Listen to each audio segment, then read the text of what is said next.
Bangkok, located along the southern coast of the southeastern Asian nation of Thailand, has in recent decades evolved into an ideal model of a global city. Bangkok is Thailand's capital, economic hub, and most densely populated city. The development of Bangkok has been greatly impacted by Thailand's history as a nation. The colonial legacy of Thailand is very unique to Southeast Asia.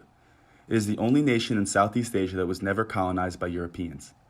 The early Thai rulers' aptitude for statecraft, particularly in the mid-19th century, protected them from the threat of European invaders. King Mongkut and Chulalongkorn saw to it that Thailand was modernized in order to resemble a European state and established a professional army. This was a show of strength to those watching from the outside. The political system of Thailand shifted from a number of local rulers offering tributes to the king to a centralized system with Bangkok as the capital, holding the true power in the country. Local rulers then saw their powers removed, and slavery and prostitution were made illegal. The goal for the change in governmental structure and radical shift in policy was to appear similar to European nations from the outside in order to be viewed as potential equals. The thought was that this would discourage outsiders from attempting to expand into Thailand. The methods were successful. Over the past 25 years, Bangkok has made a dramatic transformation from a third-world city to a thriving hub of culture with a growing economy. It has grown in both size and importance. Between 1960 and 1974, the city nearly doubled in size. An economic boom in the 80s resulted in areas within a 2-mile radius of the city filling up with housing estates, commercial establishments, and recreational areas such as amusement parks and golf courses. The hyper-urbanization of Bangkok that has occurred over the last 50 years has had both positive and negative impacts. Economically, the positive impacts are mostly associated with the growth of industry and the creation of jobs. Through hyper-urbanization, Bangkok has absorbed large numbers of people to work in manufacturing jobs and allowed the government to build up modern infrastructure. Bangkok is important as a global city for numerous reasons. It is a center of Thailand's economy and the country's principal port. Over 1/3 of the country's banks are located there, as well as the Bangkok Stock Exchange. The economy of Bangkok is largely dependent on the exportation of goods. The major export industries include textile, electronics, processed food, and petroleum. Tourism is also a very important part of the economy. Recently, Forbes magazine named Bangkok as the top international destination for tourism in the world. Bangkok is deeply integrated in the world economy through all of these industries. Global corporations such as Sharion Pakwan Group, one of the world's largest corporations for agribusiness, food, and retail distribution in the world, base their headquarters in Bangkok.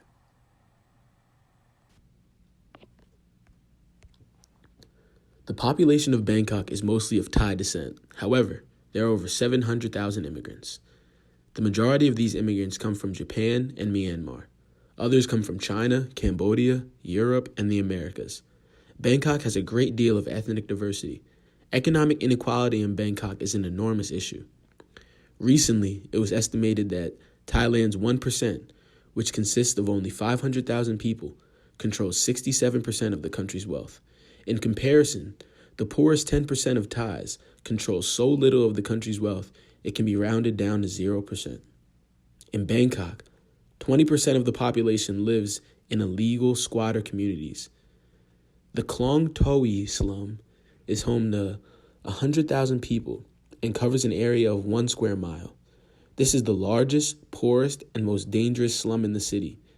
Yet it is just a few metro stops away from luxurious malls and 5-star restaurants. Over the past 50 years, Bangkok has grown into the global city that it is today.